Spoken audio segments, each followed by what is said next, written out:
Hey there, welcome to my Movies by Month for July 2021. Now, advance warning, I watched quite a lot of films this month, so get prepared for some really upcoming oddness, strange variety, but a lot of fun. So let's go. So you remember me talking about The Judge, yeah? No, me neither. Anyway, All the Money in the World is a pretty interesting film. So it's all about the true life story of John Paul Getty and how his grandson got kidnapped by ransomers, but then, being like the richest man in the world, refused to actually pay out the ransom because he was really tight-fisted. So instead, the kid's mum had to try and sort it all out with the help of the old geezer's head of security. Now, this is a Ridley Scott movie, so as you'd expect, it looks fantastic. There's good performances from Marky Mark and her off Dawson's Creek. It is worth mentioning, obviously, that this story has been told before. I mean, there was a BBC FX show called Trust, which basically recounts the same story that had Donald Sutherland playing the role of Getty. And for the most part, it's a really interesting film, really well told, if clearly they've kind of taken some facts and events and fudged it a little bit just to make reality work better in a sort of movie storytelling fashion. And it's a perfectly enjoyable film. It's a good thriller, it's an interesting drama. But yeah, if there's one thing that's worth mentioning, it's that Getty was played by the late awesome Christopher Plummer. But what's interesting about that is all of Plummer's scenes were shot in 12 days, like literally 12 days. And he's not just a minor character, he's in the film all the way through it. And all of that happened, of course, because just before the film was going to come out, all these nasty allegations about Kevin Spacey came out. Originally, he'd starred in the film in heavy prosthetics and old man makeup to try and make it appear that he was actually a 70-year-old man. And yeah, it kind of worked. It would have been certainly interesting, but anyway, you'd never know now because basically there's like only, I think, one wide shot of him actually left in the movie and everything else got replaced with all these 12 days of shooting. And just to say, Plummer absolutely knocks it out of the park. So, I mean, for that performance alone, and also, the movie being pretty solid by itself, it's a 4 out of 5. It's a workhorse of a Ridley Scott movie. Definitely not his best work, but, far better than a lot of his recent films from kind of around this period, some of which were decidedly not so great, shall we say. Sure.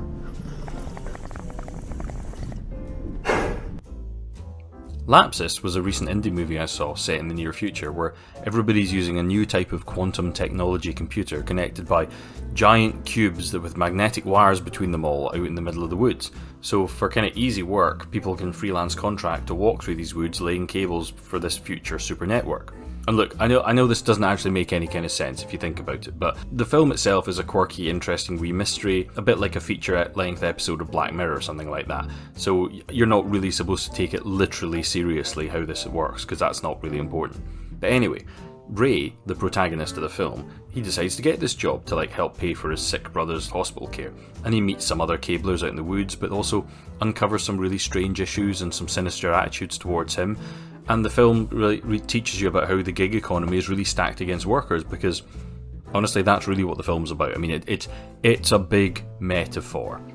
But I'll not be harsh about it, because it is actually quite a fun film, and I really like the main performance. I mean, the main guy is kind of like a chips and beans David Harbour, and for the most part, the film really works. Although there's definitely some sketchy stuff at the very beginning of the film and at the end, particularly the way that it kind of builds the universe and sets up the characters before the plot really gets going, that could have been done a bit better. But that middle 2/3 of the story is absolutely solid. So yeah, 3 out of 5. I would actually recommend this. It's definitely, worth checking out. The Dark, on the other hand, is a low-budget horror movie. And this started out with a creepy guy heading to a cabin in the woods and looked every bit this kind of low-budget slasher movie until, sure enough, he gets munched by a monster, but the monster that munches him was kind of like a zombie teenage vampire girl, who also then manages to find a blinded, kidnapped teenage boy in the boot of his car.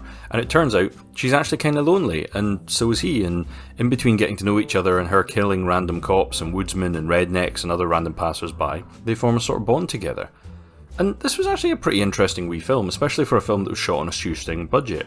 And there's clear parallels with Frankenstein's story here with the monster befriending a blind person, as well as the obvious comparisons with that famous Scandinavian film Let the Right One In, which, the one about the bullied kid and his vampire best friend. And here instead these kids are a little bit older and they've both experienced a lot of severe and horrible abuse and trauma. So really though, what shone through was how unapologetically this film makes no bones about how the ghoulish girl is a monster. I mean, she genuinely just kills lots of random people who you're I'm not sure they deserve to die. But the point was, she's still the protagonist of the story, and it switches that usual monster movie story from being the point of view of the victims to the point of view of this creature just trying to get on about her day, but then being confronted with people that are basically actually her food. and it never really vilifies them, and it never really vilifies her. And it's not a perfect film. I mean, it has some pacing issues, and it never quite manages to land the emotional blows that I think it was aiming to try and do, but really, I enjoyed it. I mean, I'm going to give it 4 out of 5 flesh-eating teeny boppers just for this being a quirky little film, and kind of being a lot of fun. And due to circumstances beyond my control, I also had to endure The Tomorrow War. And that's a big budget film that's being advertised almost relentlessly on Amazon Prime, and it's all about Chris Pratt, who has to shoot aliens in the future because of time travel or something. Basically, this is like the movie that some writer must have come up with during a fever dream after a heavy weekend of drinking nothing but meths and Benylin, mainlining Aliens, The Thing, Battle Los Angeles, The Last Starfighter, and Edge of Tomorrow, all on different TVs but playing at the same time. And the plot is that one day, future people arrive during a football match, saying that there's a war coming, so they need to send people, and those people have to be ones that are due to die before the future war, because otherwise there might be a paradox. But then they'll send them to get the alien menace, but they only have to fight for a week. So Chris Pratt gets selected because he's due to die before the day of the war, and also because he's an ex-soldier, and he ends up leading a crew of complete no-hopers through on a mission to find an alien-killing virus, led by his own daughter in the future, who's now a general. Look, this is not a good film. It's watchable. I mean, the plot makes very little sense, the characters are terribly written, and the aliens are actually pretty boring. I mean, they're kind of mid-tier in the ranks of weird alien monsters in films, and I mean, you know, and it's not the biggest pool in the world, but I mean, you know. And I'm not even going to get into the ins and outs of how full of the holes the script is, because that would need its own video, and frankly, there's already plenty of those on the internet already. Suffice to say, this is at best 2 out of 5, because while there are some nice action scenes and it's competently filmed, the acting isn't terrible. It's just that for like a $200 million Hollywood epic, this plays out like the cutscenes from like a low-tier third-person video game shooter from like 2012 or something like that. Utterly, utterly forgettable. Just like that other movie that had, I think it had Iron Man in it. I just can't seem to remember what the hell it was all about. What was that film about? Now, you know that every now and again I like to delve into the seemingly endless pit of classic movies that I've never managed to see, and on a whim I decided to go out and buy Blue Velvet on Blu-ray, which seems kind of fitting now to think about it. Anyway, this is the legendary cult classic made by director David Lynch, you know, the guy who made Twin Peaks, and it's one that had eluded me for years because it just never seemed to be on TV, and I didn't know anybody who had a copy of it, and I just never got round to watching it. So finally, sitting down to it, I was completely blown away. I mean, this is a really, really good film. Now, the story is about young Jeffrey, a teenager who's dating Sandy, only he ends up finding a severed human ear in a field, and that leads him to finding out about a police investigation to this weird situation that might be tied to this lounge singer Dorothy, and also Dennis Hopper's involved, and he's a crazy psychopath. And it all just spirals into complete and total madness in very true, brilliant David Lynch style, dreamlike insanity. And I'm only going to give it 4 out of 5, but that's because while I really, really liked it, it is an imperfect film.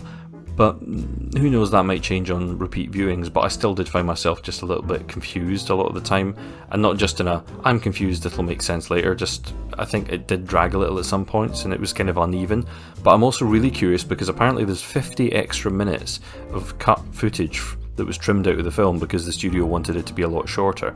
And that's apparently all on the DVD, so I might end up watching some of that to see if it explains and smooths out some of the film's weird ebbs and flows. But definitely, this is a film I'd recommend. I mean, especially if you like weird and zany, and you aren't put off by extreme violence or slightly creepy sex stuff in films. I mean, actually, heck, you know, most of my audience watches a lot of Outlander, so I mean, you'll be fine with this. You won't have any problems at all. It's pretty tame in comparison to a lot of the stuff on that show. A slightly more obscure film I found in the depths of Amazon Prime's usually weird and shonky recommendation system was a film called We Have Always Lived in the Castle.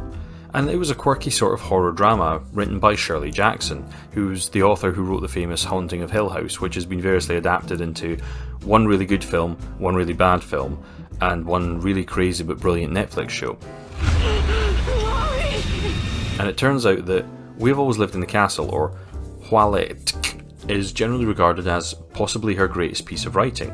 And the film's, I mean, well, it's decent enough. And the plot is all about a pair of sisters who live in a big house on the edge of a small town around about 1920-ish, and everybody in the town really, really hates them because at some point not that long beforehand, their parents and their aunt were poisoned to death, and their uncle was left crippled and slightly brain damaged.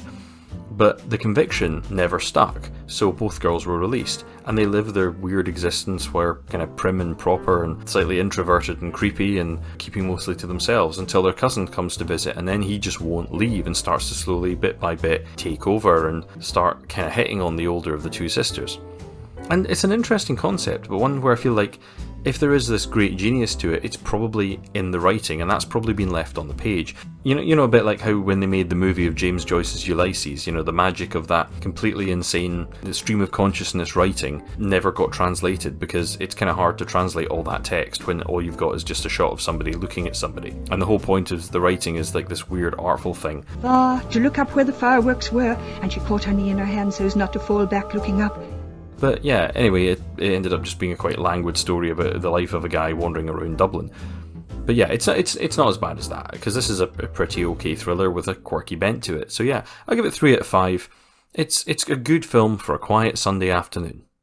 Now, one thing you can bet is that if somebody makes a movie and it's successful, then somebody else with less talent and less money will try and capitalise on the idea by copying it badly. And George and the Dragon is exactly that film. What's it about? Well, it's about George, who's a knight who's been off crusading, and then he comes back with his friend the Saracen, and they want to do a wee quest to get some land and give up knighting, and he wants to go and be a farmer. So he ends up agreeing to help Patrick Swayze rescue a princess from a dragon that might have kidnapped her, and I think he doesn't think the dragon exists, and it's not entirely clear, and it's a bit strange because his dad definitely had his legs chopped off by something, probably a dragon, and it's very vague and boring, and frankly, I stopped paying that much attention because the plot's really badly told, and this film is awful. Now, it's no surprise that this came out about 3 years after the film A Knight's Tale, which is obviously a much better film, and it's clear that it was a very strong influence on this film, i.e., it's the film that this film is ripping off. That, along with Dragonheart, a much better film, which was made 15 years earlier and still has much better CGI dragons, but also Robin Hood, Prince of Thieves, which came even before that and has a much better story that this film shamelessly pilfers. But yeah, it's a shame that this film couldn't even have managed to be as good as Age of Dragons, the one that was Moby Dick with dragons in it, remember that? Well, that was bad, but it was fun bad. This is just bad. And it doesn't even seem to know if it's a comedy because it isn't funny, but occasionally there's like weird pratfalls and stuff that you make it wonder if it's supposed to be like this kind of Jabberwocky-esque Monty Python style humour with pratfalls and stuff, but then with more drama and jokes later on, but at no point does any of it actually fit together cohesively. So yeah, 1 out of 5 can sign this movie to the bin from whence it so clearly came. But yet again, for another month they haven't shut the cinemas down. So, back at the cinema, I managed to catch up with the very longly delayed new Marvel Comics movie, Black Widow. Now, this is a kind of a strange one because it's a film that was delayed both by the pandemic, but also one that technically should have been made and released a long time ago, and it's one that is not without its own current controversy. Essentially, this is the standalone movie about Scarlett Johansson's character Natasha Romanoff, aka the Black Widow, who's like this ex-USSR super spy assassin from the mysterious and spooky Red Room. But obviously, if you watch the MCU movies, spoilers, she died in Avengers Endgame. So by necessity, this is a prequel. So this is actually set back a few movies ago, or just after she went rogue in Captain America Civil War. And it's all about how she gets embroiled in a plot to bring down the Red Room, which she thought was destroyed but was actually still going on in secret, and she has to save her fellow assassin Florence Pugh. Her off Midsummer, who also turns out to be the sister she was assigned in an early mission where her and the rest of this fake undercover family, including Rachel Weisz and David Harbour, were pretending to be Americans while secretly doing espionage. And it's kind of meh. It's a bit like a discount parody of a Jameson Bourne movie, but with similar aesthetics, but none of the wit or realism and none of the charm, and certainly none of the seriousness. As a result, I found it kind of middling, kind of forgettable. 3 out of 5, and yeah, an entry in the MCU that I doubt I'll ever bother watching again. Another much delayed film I finally got around to seeing was A Quiet Place Part 2. Now, if you remember, I actually mentioned I'd be planning to go and see this film back in my review of the first film, which was sometime in August in 2020. Now, this is a movie that I actually had a ticket for just before the whole quarantine thing started, because obviously A Quiet Place 2 was just about to come out, and I actually had a seat booked for a double showing of them the week quarantine started, so obviously the showing never actually happened because the cinemas all closed. Yeah, that's what I said. That seems like a long time ago now. Anyway, as it turns out, the film obviously did come out eventually, so I went to the cinema and I watched the ongoing adventures of this wee family in this apocalypse with strange monsters that can hear really well. And the film literally starts out about 5 minutes after the first film ends, so now the family, minus Dad, who unfortunately died, and they've got to abandon their wrecked farmstead to seek out help, only things start going pretty bad very early on, and they end up getting separated, and there's lots of diverging little mini-dramas relating to the evil superhearing aliens, and the deaf daughter proves yet again that her disability doesn't stop her being a hero. Now, I might have made that sound a little bit cheesy, but the fact is, it's a simple but it's a heart-filled film, just like the first one, and I genuinely enjoyed it. I mean, it does have a touch of feeling like a bit of an also-ran filler episode in a TV show. I mean, really what this feels like is like the middle of a season of The Walking Dead, when not an awful lot's happening, but there's like a few little bits of drama, and it's kind of hard to shake some of that Walking Dead feeling. But, I mean, this is clearly drawing major inspiration also from the computer game The Last of Us, which had a similar kind of wrecked world with superhearing, like, bad guy monsters. So, I mean, this is about a 3 out of 5 film, but I will say this, I did enjoy it. I'm genuinely keen to see what happens if they make a third part, because I really do feel that that's what this is building towards. It doesn't feel like the end of this story. So with that in mind, I'd definitely recommend watching both films so far, but I would temper expectations with the caveats that I've just mentioned. And the last of my movie-going adventures to the cinema this month was Old. And that's a movie by M. Night Shyamalan, you know, he of The Sixth Sense and the Unbreakable trilogy, and, you know, an awful lot of people give M. Night grief for, like, very few of his films being amazing, but the ones that are being really, really good. But to be honest, I actually think most of them are pretty good. I mean, there's very few of them that I think are genuinely bad. And Old, his latest film, is all about a family who head off to like this tropical paradise holiday resort to try and fix some problems in their marriage. And along with a bunch of other guests, they all get shepherded off to this secret cove where they can relax and enjoy their day at the hotel's recommendation. Only as soon as they arrive on the cove, they find a dead body, and after that they realise that they physically can't leave the beach. And as long as they stay there, they're aging about 2 years for every hour that they're actually on this beach, leading to the kids rapidly turning from wee children to teenagers, and the parents starting to suffering from various maladies and weaknesses, quite apart from any paranoia and infighting that starts to go on. And I won't say much more because, to be honest, the trailer actually shows a lot more than I wanted to know going in, but what I will say is, it's not his best work, not by a long shot. I mean, this feels like somebody asked him to do an episode of The Twilight Zone and he got carried away and threw every idea he could milk out of the premise into this film, and then stretched out for everything it was worth. But, I mean, that said, it's a 3 out of 5, it's an amusing watch. It does have some pretty ropey dialogue and moments where the line readings feel pretty stilted, and there's a kind of dreamlike quality that reminded me a lot of Picnic at Hanging Rock, but that's kind of cool in and of itself. But yeah, so this is definitely one for the horror fans, and to be honest, I'd check it out. You know, you could do an awful lot worse. So that was July, peak of the summer, and apparently a time I spend a ridiculous amount of my days indoors watching movies instead of being outside in sunshine. So weird. Anyway, there we go. And I will say in advance that August has been even busier, so I'm going to get on top of that right away. And hopefully, I'll have that with you as soon as possible. So yeah, keep safe, stay well, drink plenty of water, and until next time, these have been my grumpy opinions.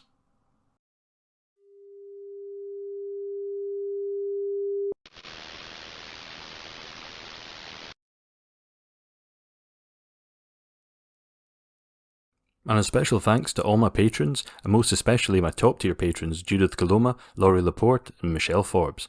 Thanks guys, everyone keep it real, keep safe, and take care of yourselves.